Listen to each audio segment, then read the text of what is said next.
Yo, what's good, YouTube, man? It's Gabriel, General Fan TV, back at you another video. Like the content in this video, go smash that like button, like the content in this channel. Go and subscribe, man. Look, so Ravens versus Steelers. Ravens get the W 28-14. In a game that I would say they had a really, really dominant first half. In the second half, they played more control, more conservative than I would like to see on offense, right? But we could talk about that. Kind of the Steelers back in the game, right? But we'll talk about that, right? So, from the top, let's start with standout performers, right? So I think that this Ravens offense as a whole stood out, but we'll talk about a couple guys, right? So Lamar Jackson, Derrick Henry, Isaiah Likely, and this Ravens offensive line as a whole, right? All right, so for Isaiah Likely, when every time that somebody goes out, every time his role has to expand in the offense, it never seemed like Isaiah Likely shrinks from the moment. It seemed like he always rises up, right? Last year, Mark Andrews goes down, Isaiah Likely steps up, right? Isaiah Likely stepped up so much that people thought that, maybe the Ravens should trade Mark Andrews and see what value they can get because Isaiah Likely's a guy. You see him go off at KC, week one, right? But it's clear that the Ravens are a better team when they can use Isaiah Likely and Andrews together. But besides that, right? Zay Flowers is out this game. Who steps up? Isaiah Likely. Isaiah Likely leads the team in receiving yards, right? He has 3 catches, 53 yards, and he could have had another catch, but Lamar missed him a little low on that one. One of the very few off-target passes Lamar had, right? So that's good. Okay. So when I see a guy like Isaiah Likely, and when the Ravens offense is full strength, I think that during this back stretch of the season, especially after the bye week, they've kind of figured out this two tight end thing. How the guys are like on the field more, right? They're really using him as a chess piece, right? The Ravens had the chess piece on defense and Kyle Hamilton. Now they have the chess piece on offense and Isaiah Likely. This game, he was split out wide. He would motion down, get him a running start. He's coming across the formation. And one of the biggest things, right, for Isaiah Likely is that he's become such a good blocker that you can't take him off the field because that used to be a weakness, right? He just wants to catch the ball. He's not really interested in blocking. He can't be out there. That's not the case, right? All right, so big game from him. Lamar Jackson, Derrick Henry, the Ravens offensive line, right? So let's start with Lamar Jackson, Derrick Henry, right? This rushing attack, which we knew was going to be a very, very key component if the Ravens wanted to win this game. Derrick Henry goes for 26 carries for 186 yards, 2 touchdowns, including a long 44-yard touchdown that the Ravens really needed. When I felt like the Ravens were getting kind of conservative, he broke the game open again for the Ravens, okay? Lamar Jackson, 15 carries, 81 yards, right? We knew that when it came to playoff time, when there was no guarantee of next week, if you don't win, you're going home, that Lamar Jackson was going to put the cape on and carry the ball a little bit more, right? I have no issue with that. I like that Lamar Jackson is in this I must do what it takes to win every game mentality because that's what the Ravens are going to need him to be in. They want to win this game, right? Also throwing the ball, right, for Lamar Jackson. Okay, 16 to 21, 175, 2 touchdowns. All right. 132 quarterback rating, only sacked one time, right? To me, Lamar Jackson had a really, really good game in all assets, right? Like I said, only threw the ball 21 times. It could have been more. The Ravens kind of slowed it down second half, but the touchdown to Rashad Bateman is an absolute laser. He's making reads all over the field. When the line did give up pressure at times, he's able to escape, get out, scramble, get major yards. Lamar Jackson was locked in. Derrick Henry was locked in. And then I want to give credit to this Ravens offensive line as well. All right. Coming into this game, I mentioned McCarry. I mentioned 77 for Lele. Okay. I said that the Ravens are going to need those guys to play good games. And to me, I had to watch it back again, but they played good games, right? I didn't feel like there was a lot of pressure right up the gut immediately on Lamar Jackson. And then on the run game, the Ravens really took it to the Steelers, okay? They did some zone stuff to get some guys on the move, but the Ravens played a lot of power football versus the Steelers, and it worked, right? Um, their defensive line versus our O-line was supposed to be a mismatch, and it looked the other way around for large portions of this game. So this Ravens offensive line, especially the interior, I've been critical of. So when they have a good game like I feel like they had last night, I got to give them their praise for it. Got to give them their props for it because um, they did their thing, right? They really dominated the Steelers in the trenches. And if the Ravens can do that going forward, if they got to play KC next, if they got to play Buffalo next, I think it'd be the Texans. It's either going to be the Texans or Buffalo, I think. Either way, those two teams can be dominated in the trenches. So if this kind of offensive performance from the O-line again, the Ravens should be going to the AFC Championship game, right? But no one want to get ahead of ourselves, whatever. But I really, really like that performance, right? So to me, those are all the standout performance, right? Um, Now for the Ravens, so I guess we can talk about the game, right? Let's talk about the game. So some observations that I had just from watching the game, okay? Um, oh, let me get him up here. So when first thing I noticed is that the Ravens were physical on defense. First half, the Ravens defense was hitting, right? The Ravens defense would have, as a whole, would have been a standout performer. But they kind of tailed off second half, right? They got a little bit conservative as the whole team did with their coverage and stuff like that. But first half, they're hitting. Darius Washington comes flying downhill to tackle Fryer move on that third and what was it, 3rd and 2, make it 4th and inches, and the Steelers don't go for it, which was to me a colossal mistake, right?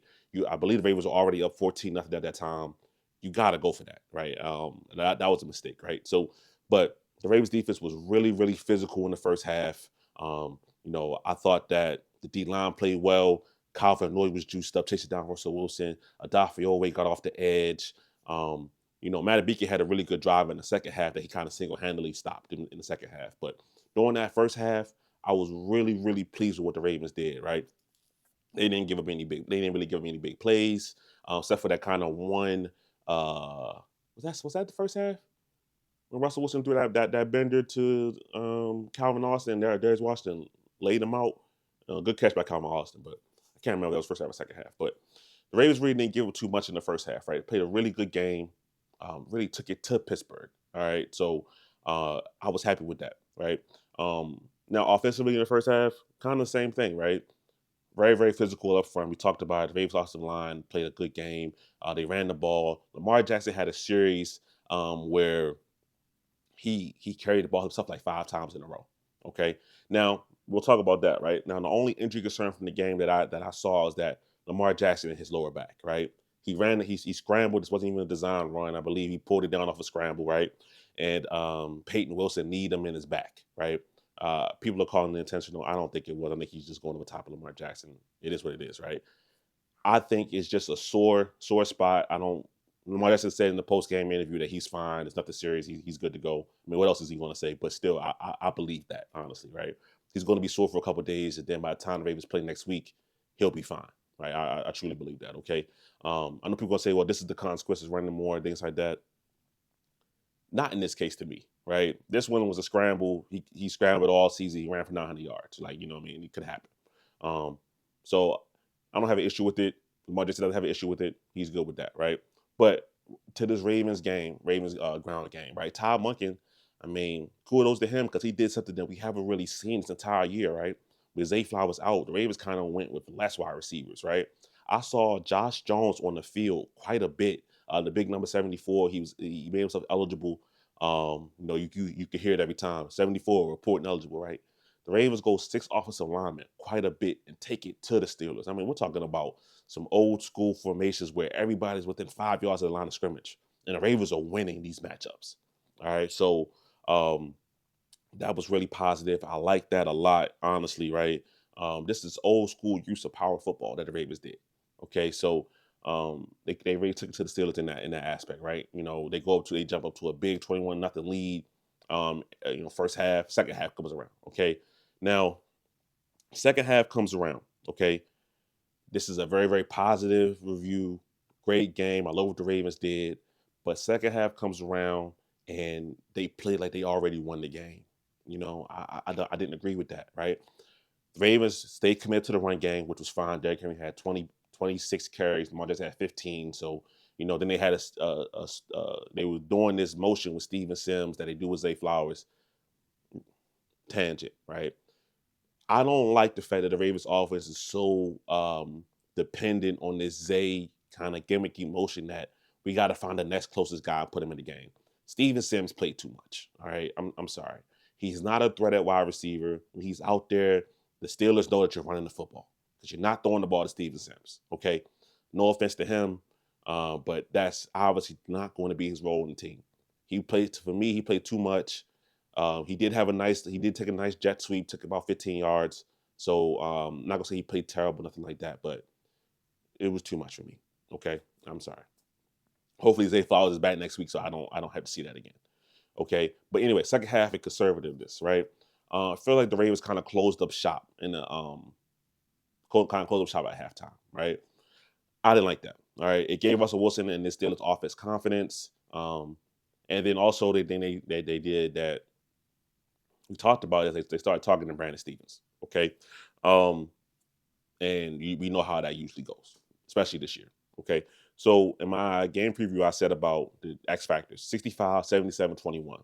We got good games with 65 and 77. All right. Flaherty missed one block that he probably think he should have stealed the edge for Lamar Jackson. But besides that, I like what Flaherty did out there. Okay. Brandon Stevens picked on repeatedly. I saw something that said that Brandon Stevens was 451 out of 452 in pass coverage this year among all qualified players, right? That's really, really bad. Okay. As we know. So they start talking to him in the second half. He gives us a touchdown to Van Jefferson. He gives up the deep shot to George Pickens, which we talked about, which is the only way the Steelers going to move the football. He gave that up. Now the touchdown, there's some people are saying Kyle Hamilton should have been over there. I saw Ryan Clark say that Brandon Stevens should have carried Van Jefferson the whole way. So whatever, right? All I know is he was in the vicinity, right? It looked like to me Kyle Hamilton kind of got stuck in the middle looking at something else, and maybe he should have carried over. But when it rains, it pours with Brandon Stevens. Okay, so um, but even with that being said, right, when that Steelers offense starts to pick it up, the Ravens I feel like kind of slowed it down and were more focused on killing the clock than going out and actively attacking the Steelers how they did in the first half, right? Some of that could have to do with Lamar Jackson's discomfort in terms of how bad was his back, things like that, right? But we've seen John Harbaugh because I can't put this on Todd Monken because I've seen John Harbaugh do this with any coordinator. And the coordinators call the plays, but the tempo and how the game is structured, that's on John Harbaugh, right? So John Harbaugh wants the team to slow it down and play conservative. That's going to be his call, right? That's not on offensive coordinator. So throughout the rest of this playoffs, I don't want to see that, right? Keep your foot on the gas. The Ravens have to find a balance between playing smart football and being conservative, right? There's a balance there. You don't have to lean so far conservative that say the offense, say the Steelers keep scoring, right? Now Ravens Steve doesn't get stops. This Ravens offense is now a little bit out of rhythm in the passing game because you haven't really been throwing the football, right? So to me, stay aggressive. That's just my main thing. Stay aggressive. Okay.